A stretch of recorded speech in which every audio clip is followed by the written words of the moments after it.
This is Kathy Biehl of EmpowermentUnlimited.net with Astro-Insight for the week of October 26, 2020. We're sure going to want to play nicer this week. We're going to be in the mood to get along and look at things in a more conciliatory way. And it's not going to happen. Another uncomfortable week is ahead.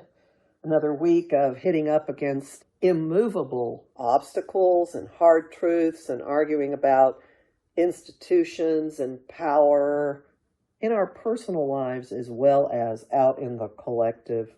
But the veneer of it will at least be a little more civil, a little more pleasant. Mercury, the planet that rules what goes into our heads and out of our mouths, and also technology and how we get around. Mercury is still retrograde until November 3rd. And on the 27th, he slides into the sign of Libra, the can't we all just get along sign of Libra. He's more comfortable in an air sign than he has been in the water sign of Scorpio. There may be more things having to do with social justice and the courts, and not just secrets and corruption and hidden stuff, as happened in Scorpio. And as he makes this shift, Venus, which rules our social interactions, our mode of getting along, what we value, our just general attitudes about each other, is going into her home of Libra as well, from the different directions. Mercury's backing in through the exit. Venus is coming in through the entrance. So we'll be talking to each other a lot. There'll be a terrific amount of communication, regardless of whether there is physical distance as part of it.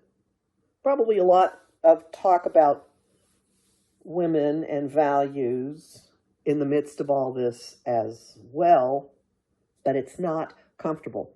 This reminds me of a Libra trial attorney I knew who would smile and use the most artfully crafted, flowery language to eviscerate his opponent. And people didn't realize how badly he was insulting him because his demeanor was so charming. That's what this week is like. As Mercury backs into Libra, he's going back into a really harsh relationship with all of the outer planets hanging out at the end of Capricorn. So we're not going to be just putting up with stuff. We're going to be butting heads. We're going to be feeling the pressures of this ongoing deconstruction of our previous way of life, talking a lot about it, demanding answers about things, and just basically feeling very out of sorts. By the end of the week, by the 1st, Mercury will be slamming into walls with Saturn, party pooper of the zodiac, planet of adulting, the guy who makes the rules, enforces the rules, imposes consequences for not following the rules, planet of constriction, restraint, obstacles, delays, responsibilities, but he also rewards hard work and determination and stick-to-itiveness. So people will be going against stuff that they feel is constraining them too much. Not much of a stretch to think of a few things in your own life that might be applying. And in the midst of this, as we're doing that, as we're getting all riled up, we have a full moon in Taurus, full moon in Feed Me Taurus, in Show Me the Money Taurus on Halloween. Normally a really great day for that kind of thing. Let's go get goodies, walk door to door and have people give us for free lots of treats. Except there's something really different about it this year. Big surprise. There's something kind of uncomfortable about it this year. Big surprise.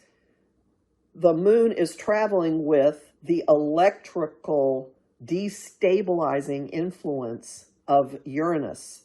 the trickster, the lobber of lightning bolts, the advocate of alternate viewpoints. This is like flicking a light switch on and the wiring, the grounding and the wiring has gone off and you get a jolt of electricity through you. This is like taking a warm, comfy bath and somebody throws a piece of electronics into the water and you get shocked.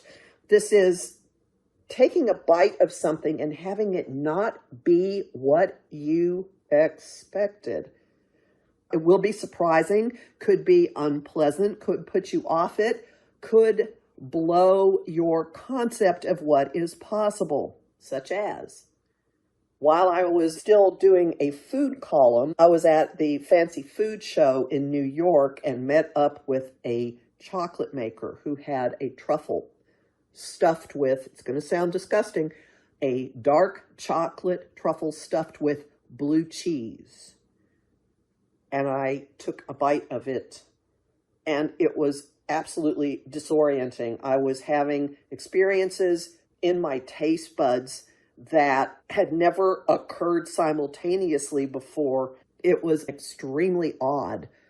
By the way, you would not believe how tasty it was, disgusting as it sounds, but mind-blowing. Something about that is what is happening in the Taurus full moon. We're going to reach for something that has previously brought us comfort, and the act of reaching gets disrupted, or the acquisition of what we've been reaching for jolts us in some way. Taurus loves stability. It wants its treats and its TV remote right in front of it, and they're not going to be there.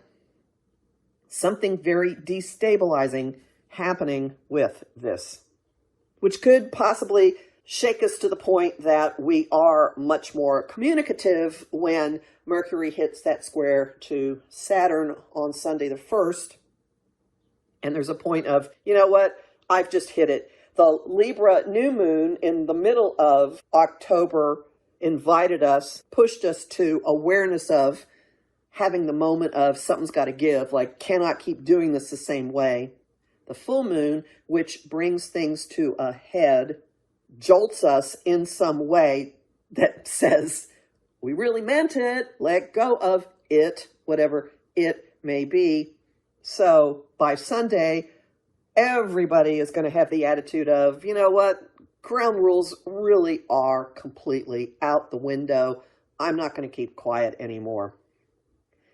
Feel free to let me know how this plays out for you. Homing thought of the week. Words carry energy. Song of the week, Until It's Gone by Linkin Park.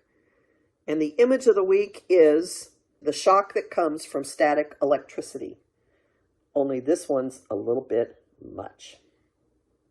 You'll learn more about this in my forecast for the Taurus full moon, which will be up at my site by Monday at empowermentunlimited.net, where you can sign up for my mailing list and book a session with me. I have lots of lively conversation on Facebook at Empowerment Unlimited and the group the Astro-Insight Lounge. A lot of bonus content at patreon.com/Kathy Biehl, and I am deeply grateful to the people who are keeping my work going there.